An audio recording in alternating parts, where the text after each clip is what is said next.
Big Boss season 8 முடிஞ்சு இவ்வளவு நாள் கழிச்சு இப்படிப்பட்ட ஒரு வீடியோ போடுவேன் அப்படின்ற மாதிரி எதிர்பார்க்கவே இல்லைங்க. ஏன்னா பாத்தீங்கன்னா ஒரு பக்கம் முத்துக்குமரனுக்கும் சௌந்தர்யாவுக்கும் ஒரு பிரச்சனை போயிட்டு இருக்கு. இன்னொரு சைடுல முத்துக்குமரனுக்கு எதுக்கு இவ்வளவு வன்மோ ஜாக்லின் மேல அப்படின்ற மாதிரி பாத்தீங்கன்னா ஏகப்பட்ட பேர் ஏகப்பட்ட வீடியோ போட்டுட்டு இருக்காங்க. ஏகப்பட்ட பேர்னு சொல்றதை விட ஏகப்பட்ட வீடியோவை சில பேர் போட்டுட்டு இருக்காங்க அப்படின்ற மாதிரி சொல்லுவோம், ட்ரெண்ட் பண்ணிட்டு இருக்காங்க. ஓகேங்களா, இது ஒரு பக்கம். இன்னொரு பக்கம் சௌந்தர்யாவோட ஃபேன்ஸ் இருக்காங்கல்ல, அவங்களே சௌந்தர்யாக்கு அகைன்ஸ்டா மாறிட்டாங்க. இவங்க அகைன்ஸ்டா மாறி ஒரு மாதிரி பேசந்தால சௌந்தர்யாவை பாத்தீங்கன்னா ட்விட்டர் விட்டு ஓடி போயிட்டாங்க. ஸோ இந்த சம்பவம் எல்லாமே பாத்தீங்கன்னா லாஸ்ட் 1 வீக்ல நடந்திருக்கு. சோ இத பத்தி வீடியோ போடுங்க அப்படின்ற மாதிரி லாஸ்ட் வீடியோ கமெண்ட்ல வந்து சில பேர் கேட்டிருந்தீங்க. உங்களுக்காக தான் இந்த வீடியோ. ஏன்னா பிக் பாஸ் வந்து இதுக்கு அப்புறம் அந்த டாபிக் எடுத்து பேச வேணாம் அப்படின்ற மாதிரி ஒதுக்கிட்டு வேற கண்டென்ட் நோக்கி மூவ் ஆன் ஆயிட்டேன். ஆனா பிரச்சனை என்னன்னு தெரியுமா, நம்மளே பிக் பாஸ் விட்டாலும் பிக் பாஸ் நம்மள விட மாட்டுது அப்படின்ற மாதிரி தான் சொல்லணும். ஏன்னா நிறைய பேர் நம்மளோட ஃபாலோவர்ஸ் வந்து அதை கேட்கறதுனால எனக்கும் என்ன தோணுதுன்னா, ஓகே அதை வச்சு அதை விட்டுட்டு வந்துடலாம்னு தோணுது. இருந்தாலும் அதை பத்தி அப்டேட் லாஸ்டா ஒன்று கொடுத்துப்போம் அப்படின்ற மாதிரி தான் இந்த வீடியோ போடுறேன். ஸோ இதுல வந்து பாத்தீங்கன்னா நான் சொன்ன இந்த 3 டாபிக் பத்தி டீடைல்டா பேச போறோம். முக்கியமான விஷயம் என்ன தெரியுமா, பிக் பாஸ் முடிஞ்சாலும் ஆக்சுவலா நம்ம ஃபேன்ஸுக்குள்ள எப்படி இருந்தாலும் ஒரு சண்டை ஒன்று போயிட்டு இருக்கோம்ல, அதே மாதிரி கண்டஸ்டன்ட்டுக்குள்ளேயும் பார்த்தீங்கன்னா சின்ன சின்ன அந்த கிளாஷஸ் வந்து வந்துகிட்டே இருக்கு. அது சோஷியல் மீடியாவில் பயங்கரமாக ரிஃப்ளெக்ட் ஆகுது. ஏன் சொல்லுங்க, ஆளாளுக்கு ஒரு யூடியூப் சேனல் வச்சிருக்காங்க. ஸோ ஒவ்வொரு யூடியூப் சேனலையும் பார்த்தீங்கன்னா ஒவ்வொன்று பேசும்போது ஒவ்வொன்றும் கான்ட்ரவர்சியாக மாறுது அப்படின்னு தான் சொல்லணும். எனிவேஸ் இதில் வந்து பார்த்தீங்கன்னா ஃபர்ஸ்ட் சௌந்தர்யாவுக்கும் முத்துக்குமரனுக்கும் பிரச்சனை போயிட்டு இருக்குல்ல, அந்த பிரச்சனை என்னன்னு சொல்கிறேன். ரெண்டு பேரும் மாறி மாறி பேசிக்கிட்டாங்க. இருந்தாலும் பார்த்தீங்கன்னா முதல்ல முத்துக்குமரன் எங்கேருந்து பிரச்சனை ஆரம்பிச்சதுன்னா, முத்துக்குமரனை ஜேம்ஸ் வசந்த் இருக்கார்ல, அவர் வந்து என்ன பண்ணுறாரு, முத்துக்குமரனை கூப்பிட்டு இன்டர்வியூ பண்ணுறாரு. இந்த மாதிரி இன்டர்வியூ பண்ணும்போது அதில் வந்து ஒரே ஒரு கேள்வி கேட்குறாரு. என்னன்னா, இந்த வீட்டுக்குள்ளே இருக்கும்போது நிறைய தடவை சௌந்தர்யா வந்து அந்த பிக் பாஸ் வீட்டுக்குள்ளே இருக்கிறதுக்கு தகுதி இல்லாதவங்க அப்படின்னு நம்ம சொல்லியிருந்தீங்க.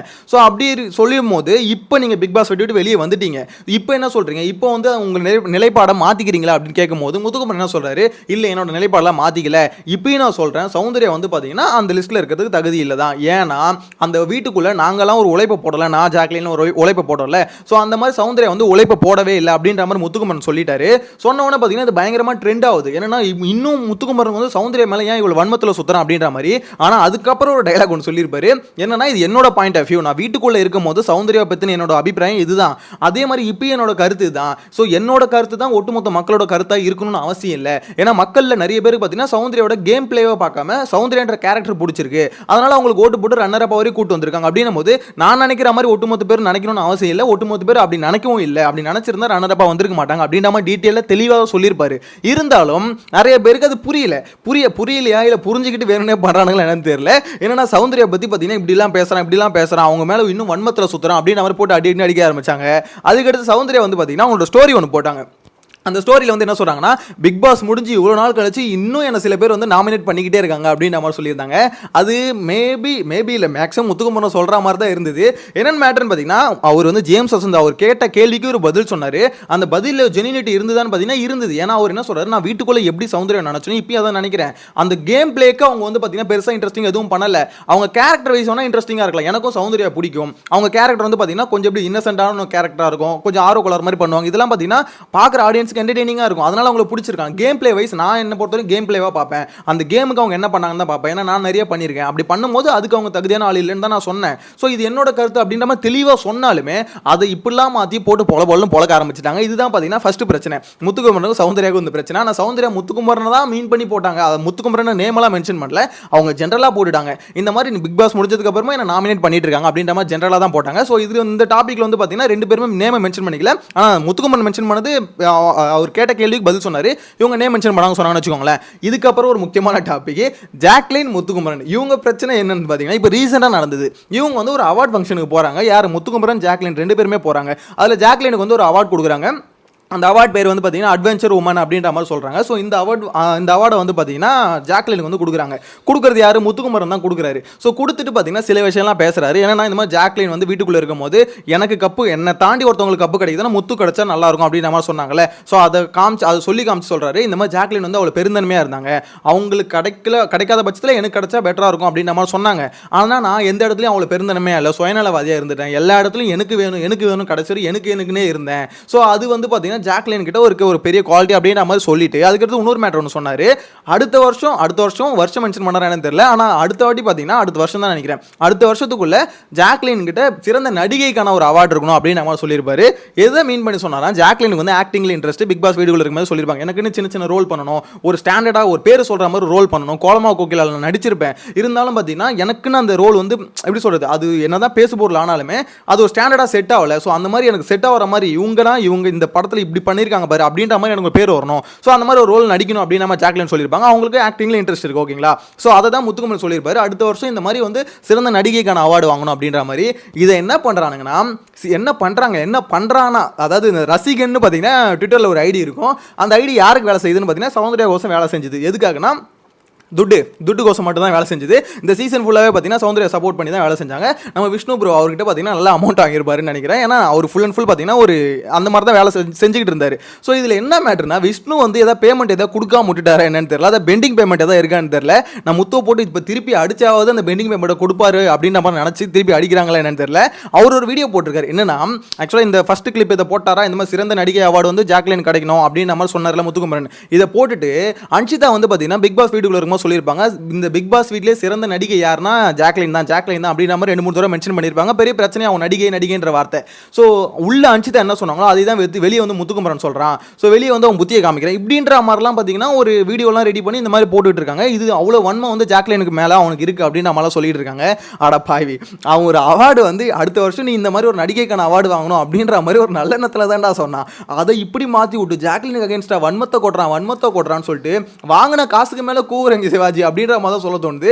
ஏன்னா என்ன கூவுறானுங்க, பிக் பாஸ் முடிஞ்சு இவ்வளோ நாள் கழிச்சும் பார்த்தீங்கன்னா இந்த கூவுறானுங்க. எனக்கு என்னன்னா ஆக்சுவலாக இது அதனால தான் இதை பற்றி பேச வேணாம்னு நினச்சேன். ஏன்னா அவனுங்க எப்படி சொல்கிறது, தொடர்ந்து இந்த மாதிரி பேசிக்கிட்டே தான் இருக்கானுங்க. ஸோ இதுக்காகலாம் ஒரு வீடியோ போடணுமா, அதை இந்த டாபிக் வச்சு வீடியோ போடணுமா அப்படின்னு மாதிரி யோசிச்சேன். ஆனால் இப்போ தொடர்ந்து இந்த மாதிரி பார்த்தீங்கன்னா ஒரு நெகட்டிவிட்டி வந்து கிரியேட் பண்ணிக்கிட்டே இருக்கானுங்க.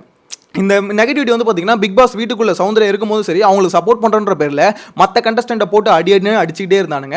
ஸோ இந்த நெகட்டிவிட்டி அங்கேருந்து ஸ்டார்ட் ஆனது. அந்த நெகட்டிவ் யாரும் இருக்குன்னா அப்போ தான் பார்த்தீங்கன்னா இந்த நேம்லாம் வெளியே பயங்கரமாக ட்ரெண்ட் ஆச்சு. ஸோ இந்த மாதிரி அப்போத்துலேருந்து மற்ற கண்டஸ்டண்ட்டை அடிச்சு பழக்கப்படுறதுனால இப்போ முடிஞ்சதுக்கு அப்புறமா என்ன பண்ணுறானுங்க, போட்டு இந்த மாதிரி தேவையில்லாத ஆக்சுவலாக இது சம்மந்தமே இல்லை. ஜாக்லின் அவர் சொன்னதுக்கும் அன்ஷிதா வீட்டுக்குள்ள வந்து பார்த்தீங்கன்னா சிறந்த நடிகை ஜாக்லின் தான் அப்படின்னு சொன்னதுக்கும் சம்மந்தமே இல்லை.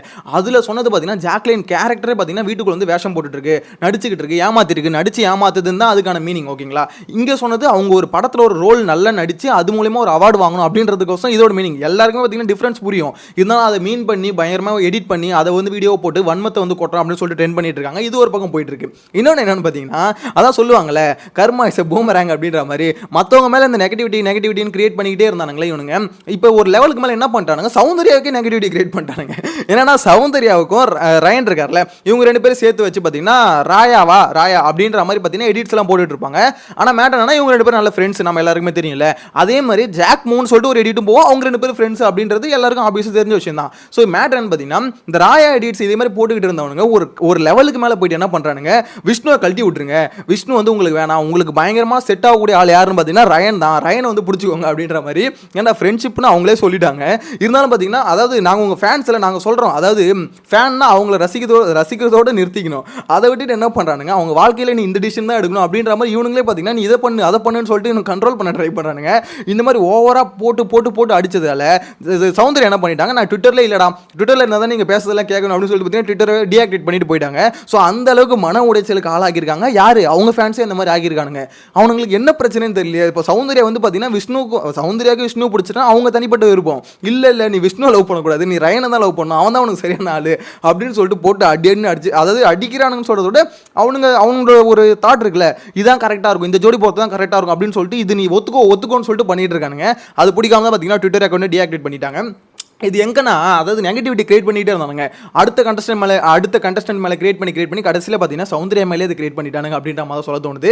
இதில் மேட்டர்னு பார்த்தீங்கன்னா இதில் சௌந்தர்யா பண்ண தப்பு, அவங்க பண்ண தப்பு, இவங்க பண்ண தப்புன்னு பார்த்தீங்கன்னா அந்த கண்டஸ்டன்ட் மேலே இதில் பழிய போடவே கூடாது. இதில் இந்த ஃபேன்ஸ்ன்னு இருக்காங்களா, அவங்க என்ன பண்ணிக்கிறாங்க, அதை வந்து இன்னும் அந்த இம்பாக்ட்லேருந்து வெளியே வரல என்னன்னு தெரியல, அந்த ஷோலேருந்து வெளியே வரல என்னன்னு தெரியல, இன்னும் அதுலேயே இருந்துக்கிட்டு பார்த்தீங்கன்னா இந்த ஒரு சண்டே வந்து இன்னும் கண்டினியூ பண்ணிக்கிட்டே இருக்காங்க அப்படின்ற மாதிரி தான் சொல்ல தோணுது. என்ன பொறுத்தவரைக்கும் ஷோ முடிஞ்சிருச்சு. ஓகேங்களா. அவங்கவுங்க வேலையை பார்த்துன்னு போக ஆரம்பிச்சிட்டாங்க.